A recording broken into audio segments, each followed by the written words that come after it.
بسم اللہ الرحمن الرحیم۔ السلام علیکم ورحمۃ اللہ وبرکاتہ۔ مجھے سحر کے پلیٹ فارم سے میں ہوں ڈاکٹر رقیہ عباسی۔ آج میں آپ کے لیے قرآن کی سورہ نحل کا تعارف لے کر حاضر ہوئی ہوں۔ یہ سورت جس زمانے میں نازل ہوئی اس وقت بہت سے مسلمان کفار کے ظلم و ستم سے تنگ آ کر حبشہ کی طرف ہجرت کرنے پر مجبور ہو رہے تھے۔ آیت نمبر 41-42 میں ان کو تسلی دی گئی ہے کہ ان کے مصائب و آلام کا دور ختم ہونے والا ہے اور انہیں دنیا میں بھی اچھا ٹھکانہ عطا ہوگا اور آخرت میں بھی ان کے لیے بڑا اجر و ثواب ہے، بشرطیکہ وہ صبر سے کام لیں اور اللہ تعالیٰ پر بھروسہ رکھیں۔ سورت کے آخری حصے میں اسلامی شریعت کے کچھ اہم احکام بیان فرمائے گئے ہیں جو ایک مسلمان کے طرز عمل کی بنیاد ہونے چاہیے۔ نحل عربی میں شہد کی مکھی کو کہتے ہیں۔ اس سورت کی آیت نمبر 68 میں اللہ تعالیٰ نے اپنے انعامات کا تذکرہ کرتے ہوئے شہد کی مکھی کا حوالہ دیا ہے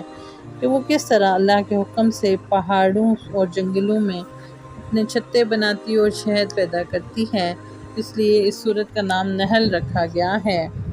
اور یہ بھی مکی سورت ہے اور اس میں 128 آیتیں اور 16 رکوع ہیں۔ عربی زبان کے اعتبار سے یہ انتہائی زوردار فقرہ ہے جس میں آئندہ آنے والی کسی یقینی واقعے کو ماضی کے صیغے سے تعبیر کیا جاتا ہے۔ اتی امر اللہ فلا تستعجلوہ سبحانہ وتعالی عما یشرکون۔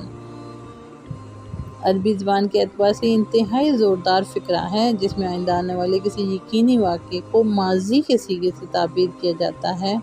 اور اس کے زور اور تاثیر کو کسی اور زبان میں ادا کرنا بہت مشکل ہے۔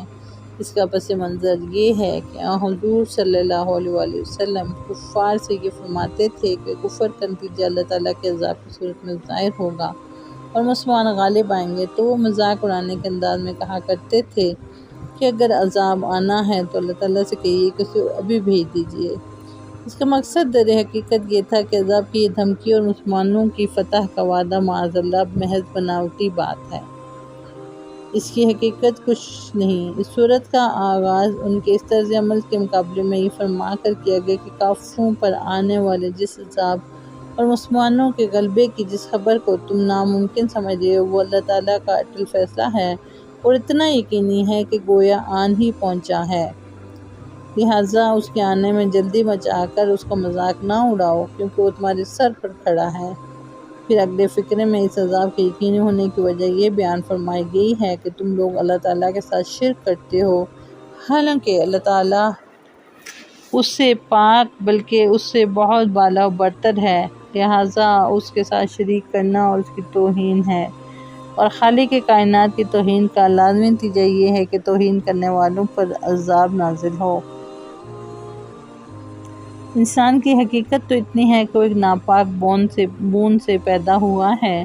لیکن جب اسے ذرہ قوت گویائی ملی تو جس ذات نے اسے اس ناپاک بوند سے مکمل انسان بنایا تھا اور اسے اشرف المخلوقات کا رتبہ بخشا، اسی ذات کے ساتھ شریک ٹھہرا کر اس سے جھگڑا شروع کر دیا۔ کتنی جگہوں پر قرآن مجید میں یہ بات آئی ہے کہ کیا انسان کو وہ وقت یاد نہیں ہے جب وہ کچھ بھی نہیں تھا اور وہ ایک ذرہ بے نشان تھا، تو رب العزت نے انسان کو کتنا عروج بخشا، کتنی اس کو بلندی بخشی کہ اس کو اشرف المخلوقات یعنی مخلوقات میں سب سے اشرف قرار دیا۔ لیکن آج ہمارے سوچنے کی بات ہے کہ کیا ہم اشرف المخلوقات کی صف میں کھڑے ہونے کے قابل ہیں اور کیا ہم اشرف المخلوقات والے کام کر رہے ہیں؟ زبانی کلامی تو ہم اشرف المخلوقات ہیں، لیکن کیا ہمارے اوصاف بھی اشرف المخلوقات والے ہیں، یا ہم شیطانی وصف اپنا کر بڑائی، تکبر، غرور اور رب العزت کے بندوں کو روننا، ان پہ تہمتیں لگانا، ان پہ جھوٹ باندھنا، ان کی کردار کشی کرنا اور ان کی غربت کا مذاق اڑانا اور اس طرح کے کئی اوصاف بطور قوم ہم سب کے اندر موجود ہیں، تو کیا ان سب اوصاف کے ساتھ ہم اشرف المخلوقات کی صف میں آتے ہیں؟ اپنا اور اپنے ارد گرد رہنے والوں کے ایمان کا جائزہ لیتے رہیے اور اپنا محاسبہ کرتے رہیے کہ اس صورتحال میں ہم کہاں کھڑے ہیں۔ جزاک اللہ خیر۔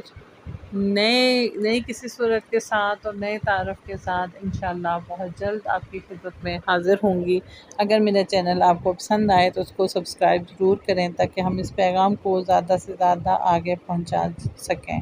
جزاک اللہ خیر۔